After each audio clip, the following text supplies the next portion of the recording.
Yeah, a bit of an onion update. All I can say, but by the time this project's well and truly finished, which is a long way to go yet because there's a lot of denibbing and buffing to go on, specifically on the body, because I had a bit of trouble with my Devil Bliss mask and my air pressure ended up being a little bit low, so I got a little bit too much onion, what do you call it? Oh, orange peel. I got onion on the brain.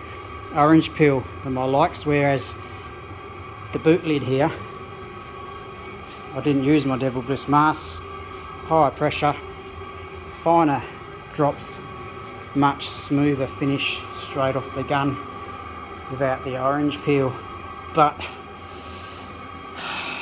if one thing's for sure, by the time I finish this whole project, I'm going to be very, very good at denibbing and buffing.